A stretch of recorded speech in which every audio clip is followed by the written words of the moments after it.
Hello and welcome to the Daily Mill for Tuesday the 9th of May 2023.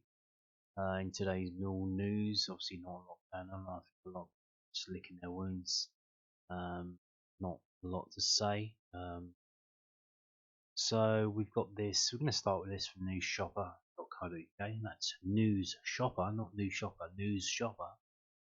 Analysing Mill's season after dramatic Blackburn collapse.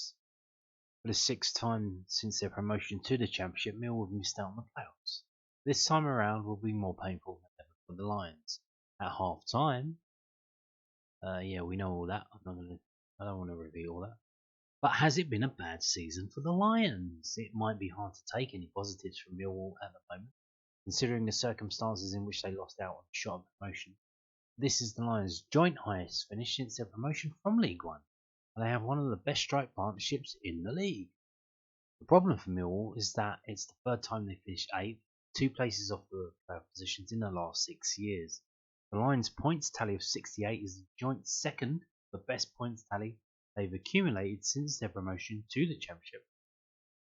And this season is the joint most goals they've scored in their time in the competition, 57. All of the evidence points to it being a good season for Millwall, but the playoff story remains the same. They just miss out again. Fleming and Bradshaw's form this season is used positive for. Regardless of the outcome of the season, the Mills duo are up top combined 32 goals this season, which is the highest scoring duo in the league behind Chuba Akpom and Cameron Archer. The problem comes with the fact that Fleming and Bradshaw have combined for over 50% of Mills' goals this year, the highest total after Fleming's 15 being Duncan Watmore with 8, and 2 of those goals came on the final day. Going into the new season, Millwall will need to find goals from other areas of the pitch, whether that's a midfielder that can have a surplus of goals or a winger to turn Millwall's attack line into a deadly trio. Either way, Millwall will need to find a way of scoring more goals as a team, because the numbers show that they can be deadly attacking force with the right preparation. Another issue for Millwall came at the beginning and end of the season. In the opening 10 games, Millwall claimed just 13 points, and that left them 13th in the league. Similarly, in 2021, the Lions had a poor start to the league and were 14th after the opening 6 games on just 6 points. This season, the end of the season cost Millwall just as much as the start. The Lions picked up just 11 points in their last 10 games, meaning Millwall accumulated just 24 points in the opening 10 games and last 10 games combined. For a side trying to finish in the playoffs, Millwall will need to be picking up more points in these periods, as the Lions then managed to tally 45 points in the remaining 26 games in the middle of the season, but the poor form either side of those matches cost them. Mill will have a great chance of finishing the playoffs next season if they can keep the best players improve their squad. This season has been a step in the right direction for the club. Prior to this season, every time Mill have finished in the top 10 of a campaign, the following season has seen them decline. But this season is the first time Mill have improved on a top 10 finish. Didn't we finish 11th last year? Or was it 9th? They did finish 1 point lower than their tally last season, but Millwall were the closest they've been to the Championship playoffs this year. The Lions now need to bolster the squad, because if the club can finish in the playoffs next year, the 22-23 season will be seen as a step in the right direction for Millwall. Failed to qualify for the playoffs, however, and it's just more of the same for the Lions, and they slip back into the same trend they've been in for the last 6 years. Well, I tell you what, it's better than getting relegated to League One, isn't it? I mean, you look at it like that, it's better than being dog shit and playing in the 3rd division. But yeah, again, now the season is done. It's done. It's dusted. We move on. Now we move on to the transfer window. Not open yet, but we get the stories coming out. This is from InsideFootball.com. Cardiff City and Mill keen on striker, but it could be on the budget. Who do you think it's going to be? Look at that airline. Can you see it? Who do you think it's going to be? Do you recognise that? That is Burnley's Ashley Barnes. Apparently, Millwall and Cardiff are interested in Burnley star Ashley Barnes, but find he's beyond their budget, according to journalist Alan Nixon. The 33-year-old is going to be 34 in October. Joined Burnley in the summer of 2014 and has played 293 games for the Parrots. Barnes has been a key part of Vincent Kompany's championship-winning Burnley side this season and has contributed 7 goals while laying on 3 assists. Wow! Wowee! That's wow. His contract with Burnley is set to expire at the end of the season, and the hitman has declared that he's set to leave the club after almost a decade at Turf Moor. The forward's possible destination for next season could be a championship club, as he has several admirers in the division. Whereas Millwall, who missed out on the playoffs on the final day of the championship season, are looking to add experience to their forward line and are taking an interest in Barnes. Cardiff have struggled in front of goal this season. I don't care about Cardiff. However, Millwall and Cardiff might not have sufficient funds to negotiate a deal with a striker. Several other championship clubs are also interested in acquiring Barnes' service. It remains to be seen what lies ahead for the 30-year-old. Well, I certainly hope it's not at the Den. I mean, do we want to be doing this again? I don't think so, but I tell you what, let's have a look at what he's done this season. So Ashley Barnes, he's 33-year-old. Like I said, he's going to be on the 30th of October. He's going to be 34 years old. This season, he has started 22 championship games for Burnley and came on as a sub in 17. He started 1 in the FA Cup and he started 3 times in the League Cup, in which he scored 1 goal and 1 assist. According to WhoScored.com, in the Championship he got 3 man of the match awards from this website. He scored 6 goals in 1,900 minutes, got 3 assists, and it was averaging 1.8 aerial one per game. You would think that that's what we're signing him for, but he's only 186. Is that 6 foot? 186 centimeters. Why don't they have it in feet and inches? I don't know. So here we go. These are his matches this season. The most recent is at the top. He scored against Cardiff on the last day of the season, yesterday. Playing 75 minutes. He had 4 shots, got 1 goal. The last time he scored before that was Middlesbrough away. Again, he took 4 shots to get 1 goal, so 25% conversion rate.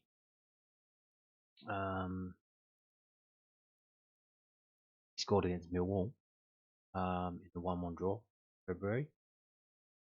Got 3 shots to get that.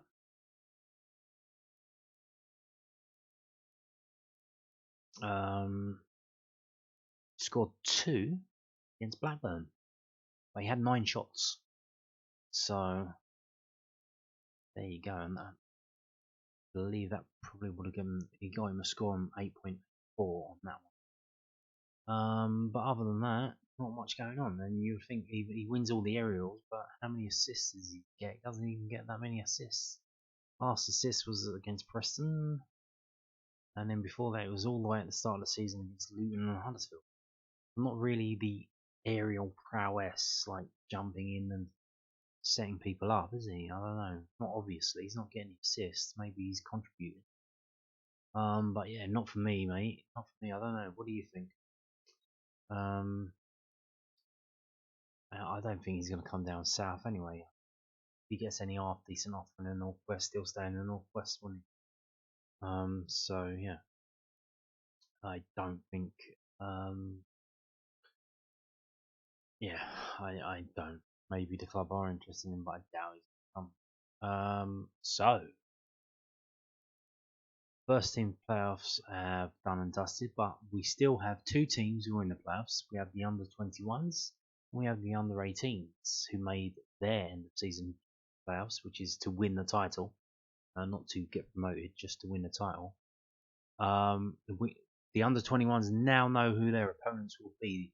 Millwall under 21s won the Southern League, so they will play the runners up of the Northern League, which, as you can see on the screen now, is a Hull City, who I think they absolutely smashed Charlton today. And they won 5-0, yeah. So look, the teams that needed to win went absolutely ham. Hull City won away at Charlton 5-0. Wigan won away at QPR 5-1. And Coventry won away at Bristol City 3-1. So they all went goal crazy, knowing that they had to win the game. And that meant that Hull City finished second on goal difference from Wigan. So yeah, so it's going to be Mill versus Hull, and that's a home game because we won our league. So Mill versus Hull. Would be interesting to see if that's at 10. Hopefully it is, and hopefully we get a decent crowd. But you never know. Now, moving on to the under 18s, we have a place and the time. It's going to be at Barnsley's ground, Oakwell. I don't know if this is going to be on YouTube. Sometimes they might put games on YouTube. This is 11:45 kickoff at Barnsley's ground at Oakwell on Saturday morning. I assume you can go to it. It's at the stadium, so if you're in that vicinity and you want to see the under 18s, you want to see a Millwall team in the playoffs, here you go. This is a semi-final against the Northern champions, Barnsley. So good luck to them on Saturday the 13th. This Saturday at 11:45 in the morning.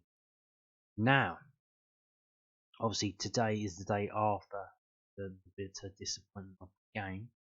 And that means we get to look at the stats from the game. Isn't that great? So here we go. This is the XG timeline over the length of the match. And you can see this is a thing that's happened quite often during the season, especially in the last season as well. The opposition score with their first shot on goal. You can see Blackburn's light blue line is flatlining. They didn't have a shot on goal until they scored.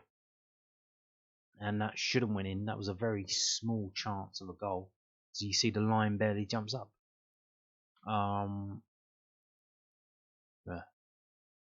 Millwall, gung ho, go for it, get the goal, keep going. Then they have the 2 goals at the end, and then you can see we come out in the second half and we're just like, oh, we're 3-1 up. Let's just try and defend because we don't have a shot in the second half until the 74th minute. By which time, obviously, it's gone to 3-3 and we're absolutely screwed because we need to win the game.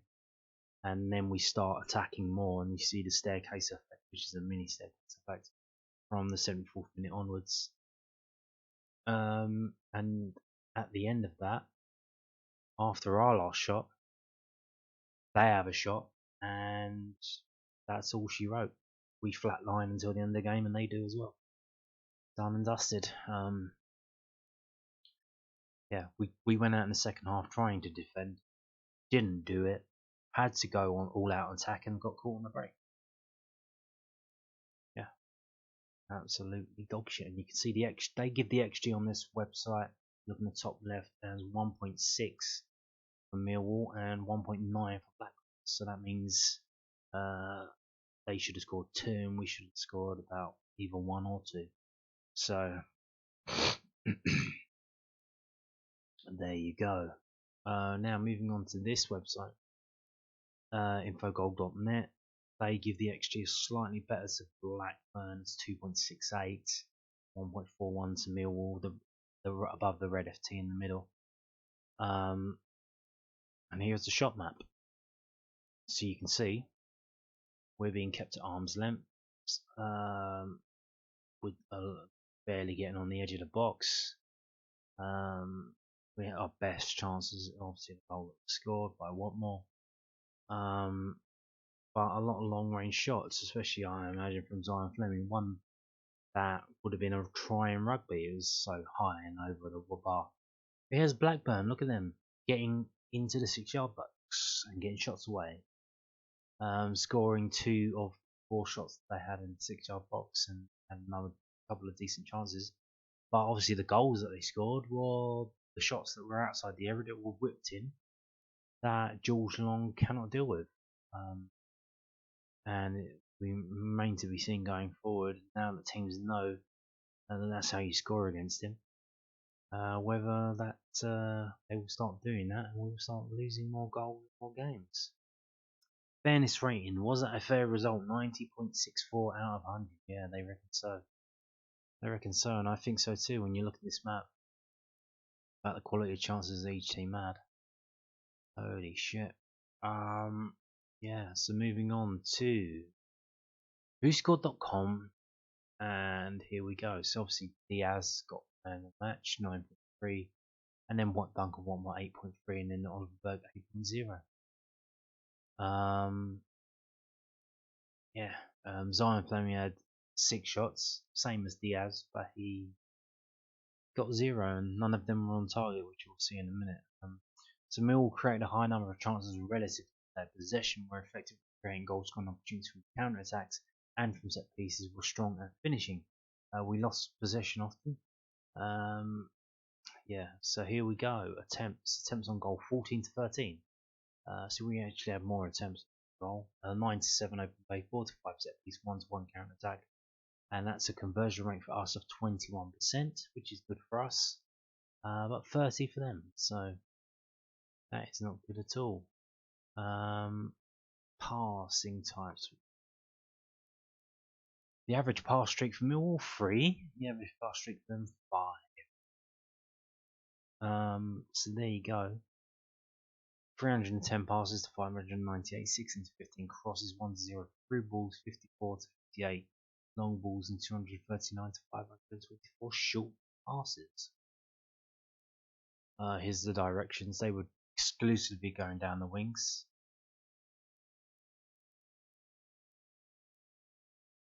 And we were just evenly balanced. There's the shot directions. There's the shot zones. A third of their shots were in our 6-yard box. Action zones. Player position. So what was that? 4-2-3-1. Average. And do you see Blackburn? What is that? Why are they doing that? That's some kind of. Is that? That reminds me of what is it? The thing. What do they call that? Catenaccia? Or is it the film Zulu? The bull. So they have the 2 horns on the sides and the middle. They draw you in down the middle and then they attack down the flanks. Yeah. So you can see our 2 fullbacks are pushed forward, 2 and 17, and their most advanced players are 14 and 22. Taking advantage of that getting in behind them. Oh dear, oh dear, oh dear.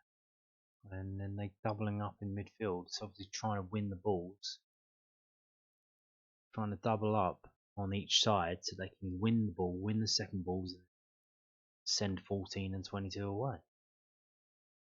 Oh dear, oh dear, oh dear. So yeah, there you go. Now moving on to this. Here's the match events. See them, see the goals, substitutions they made. The substitutions at half time. That should have been a warning sign. Uh-oh. They are making 2 changes at half time. Uh-oh. Ding-a-ding-a-ding. Alarm bells ring. Hello.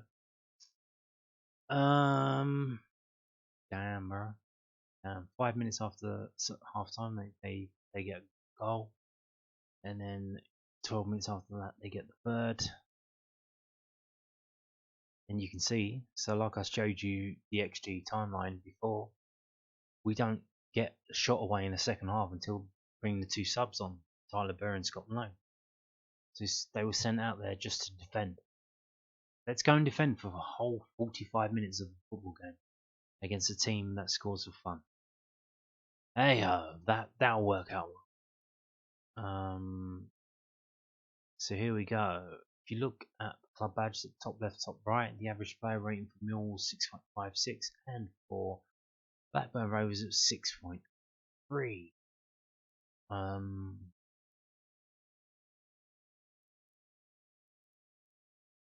Yeah. Diaz, man of the match, 9.3, scored 2 goals, hit the bar.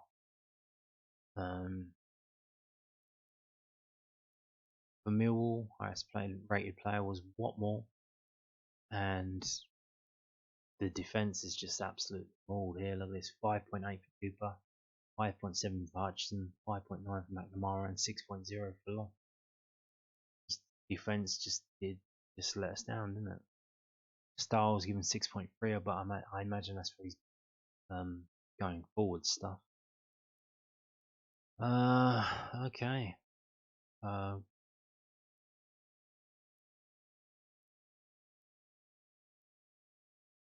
So let's see who did what in this game. Total shots 14 to 13. Fleming with 6, Watmore with 2, Berg with 2. So Watmore had 2 shots, scored 2 goals. Fleming had 6 and hit the bar once. Burry had 2 shots, so after coming off the bench. Possession wise, 34% to 66%. Their 2 centre backs playing it around. Hyam and Carter, 10% of the match time for Hyam, which is about the same amount of time as half the Millwall team, I'd imagine, or three Millwall players put together. You got Mitchell on the ball the most, and then Styles.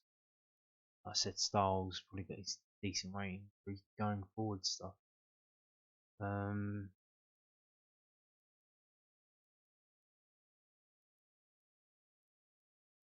And interesting, so you've got George Long was on the ball for 3.1% match time, which is more than Watmore, more than Fleming, more than Bradshaw, but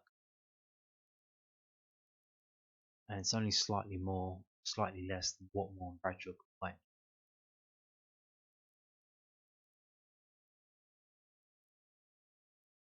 Pass success percentage 61 to 81.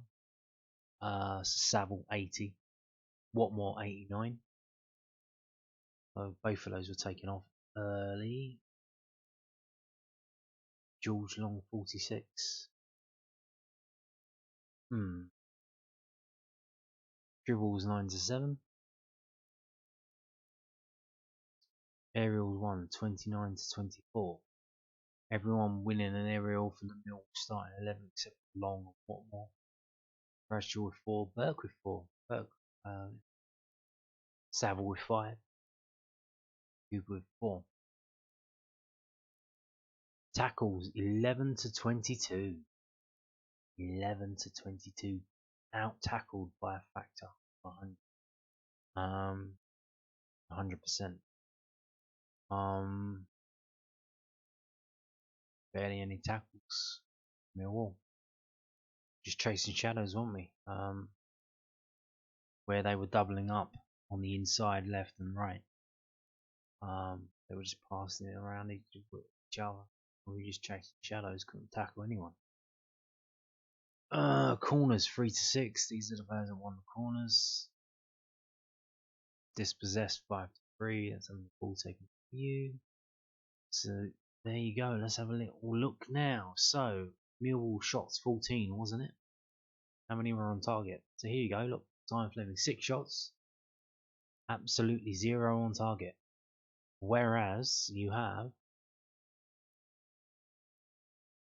Blackburn, Brereton Diaz 6, 4 on target, scores 2 goals, and that's why he's gonna be playing in La Liga next season for Villarreal. And if Zion wants to play in the Premier League or in La Liga or in Serie A, one of the top teams in the world, he needs to sort that out. You can't have 6 shots in a game and not have a single one on target. Absolute dog shit. So 13 shots for Blackburn. They had 9 shots on target. Looks like. Yeah. So 13 shots, 9 on target, and they end up scoring 4 goals, which is absolutely bang on target. Phenomenal. What you need. For Millwall, it's 14 shots and 4 on target, and we scored 3 goals, which is not bad to have 3 goals and 4 on target. So, oh dear.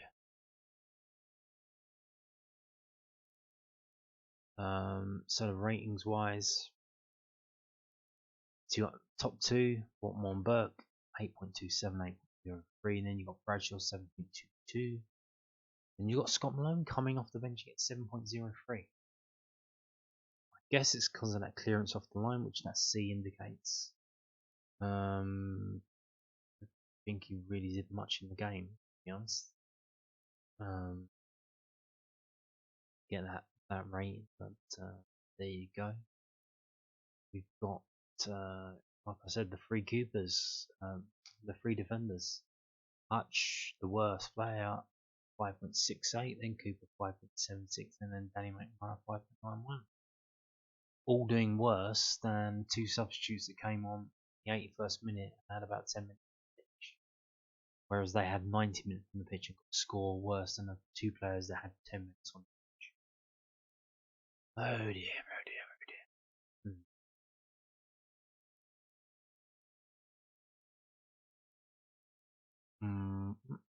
So, touches for Millwall, who had the most touches? Callum Styles. By far, by far. And then Danny McNamara, I imagine it's just Z trying to control the ball. And then Billy Mitchell 48, Oliver Burke 44.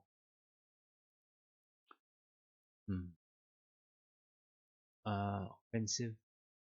Okay, that's interesting. Let's see if we can get that back by pressing refresh. Is it there? Yeah, there you go. Were we offside a lot? I don't think so. Two. Obviously the one that was the goal that went in for Bradshaw. Offside. Defensive wise, said not a lot of tackles going on. But Callum Styles got most two interceptions. Callum Styles again. That's probably why he was the highest rated defender. Clearances.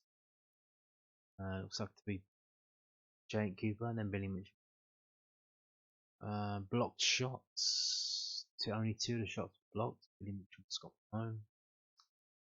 Passing wise. So who had the most passes for Millwall? Billy Mitchell 34. 34 passes. Which is nothing. That is absolutely nothing. Let's have a look at Blackburn.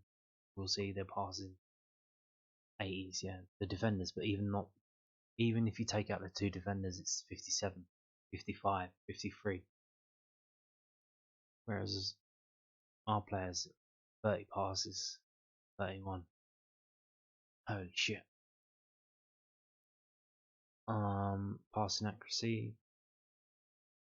What only had 9 passes? 9 passes.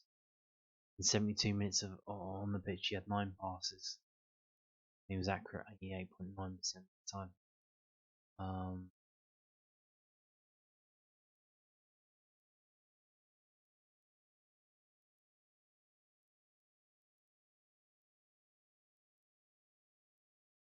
Doesn't look good, does it? Crosses and accurate crosses. Style 6 and 2, Bradshaw 4 and 0. But again, that was when one of them was when he just whipped it in, and no one bothered to run in there. Just some of them just ball watching. Long balls, inaccurate long balls.